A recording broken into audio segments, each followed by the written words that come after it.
we're going to talk stick mixes now with the inventor of the stick mix, Nick the Stick, as they call him, behind his back. So first of all, mate, tell us why you thought of doing a stick. Really, it was I was fishing some lakes up in Oxfordshire a few years back, and all the fish were held up very high in the water, over deep water. It was in the winter, and basically trying to work out a way to get those fish to drop to the bottom. Get them to to get them down. You know, I use little pop-ups and try to spot stuff and flutter maggots through them to drop them down. All these things nothing worked. Right. And sat and thought about it like you do, and I thought, well, the only thing I can conceivably come up with was oil would rise from the bottom to the top. Yep. Which in practice in cold water is very difficult. It congeals like a lump of fat, and it was very difficult to get it to do what I wanted it to do. Yeah. So I mean, if people, I find if you put oil in the fridge, that's how you see if you put olive oil in the fridge, that's what it goes like. That's what a fish oil goes like on the bottom of the lake in its raw form. Yeah. Right. Exactly. So to get round that, I started messing around with ground baits, mixing them into ground baits, fine ground baits, mixing the oils into ground bait, and I found that even in the colder water, little bags of basically this oily ground bait, once I'd left it to soak into the ground bait for a while, it would actually release it very fine, little fine droplets, but constant over several hours, and that proved to be the key. That was the turning point. Right, okay. So show us the mix that you've made up in advance there. First of all, that's your. Let everybody see that. That is your mix. So have a squeeze and just describe to us the consistency that you're looking for. Consistency is everything. Right.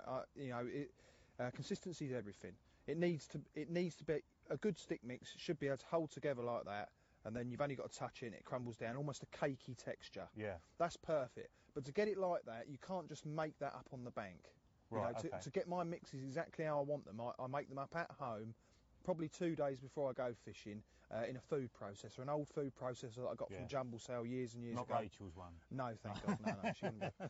But funny enough, it's still going. I've had it years and years, and it stood me in good stead. I make all my mixes at home, and when I make them, what you find happens is you'll make them, and I'm adding lots of oil, lots of liquid, and natural attractors.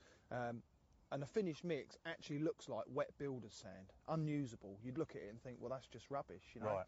Doesn't hold together. Oh no! It just looks ridiculous, like wet, sloppy, like just awful. Yeah. But if you screw him up in a carrier bag and leave him, I put him on the shelf in the shed, leave him for 24 hours, go back to him, he's like that. Right. All those fish oils, all the natural bits and bobs you got in there are soaked into all the ground bait particles, and you're left with this. Absolutely beautiful. Right. That is pretty much the perfect stick mix. Look at that. Right. So just give us the basic ingredients then. Mix one up in there for us so we can see. So a complete beginner can put it together. Well, there's obviously lots of ways you can make a stick mix. Basically, my favourites all work around a fish meal theme. Right. I use a nice fish meal ground bait. This is a marine halibut ground bait. Right. That's my base. That's the main ingredient. So this is obviously a scaled down version, just to make do in front of the camera. But that's the main part. So if you imagine you're working in parts like you'd make a loaf of bread or whatever, that's going to be like the main constituent. 2/3 of the mix is going to be made. Right. Of that. Okay. That's a basic fish meal ground bait. Right. Next is another one. This is actually made as a method mix, but it contains quite high levels of krill, which is something that I really like. It's a really attractive ingredient. Right. Something that carp absolutely love. Okay. Always have some of that in there. Right.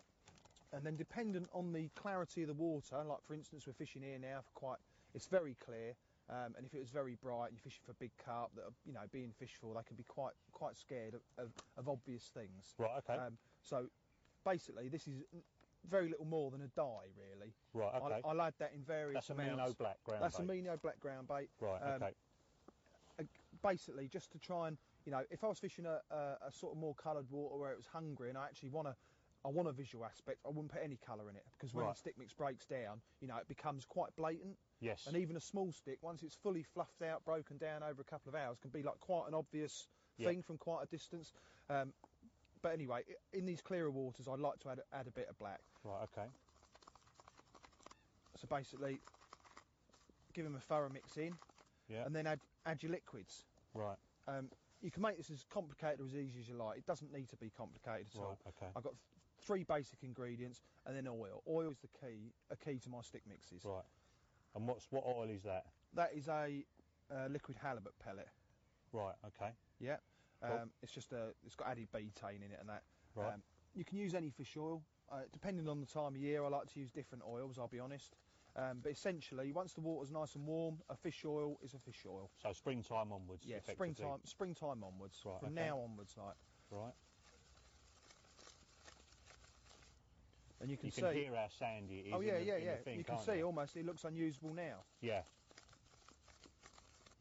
Oh, you'd be amazed. I mean, at home I make up probably a kilo at a time. I mean, rather than working small amounts like this, I work on the bags of ground bait. I work on a bag of ground bait to a bag of ground bait. So right. I'm making about a kilo at a time, and you'd be astonished. I can get like 500 ml of oil into that. Right. And it looks totally unusable, just like that. Right. It looks ridiculous. You pick it up, you can't do anything with it. Yeah. You know, it's unusable. Right. But even now, I mean, that's not got an awful lot of oil in. There's probably only 20 ml of oil in that. Right. In this little tiny amount. Then obviously, once I've done my bits and bobs, my basic, I had my special bits. I'm a really big fan of natural ingredients. It's all about pulling power. Right. Without artificial additives, you know. Right, so no flavours and all that sort of thing that people would normally use. No. Only natural stuff. Natural stuff that you literally can't overdo. Right. Stuff like this shrimp paste, which, I mean, you have a smell. That's minging. Yeah. It's very shrimpy though. Very shrimpy. Oh yeah, very attractive. Very right. high in salt. We've also got something along the same lines, some Belacan. Yeah. Which is I've got involved in that before. Which is basically toe jam in a block. Yeah.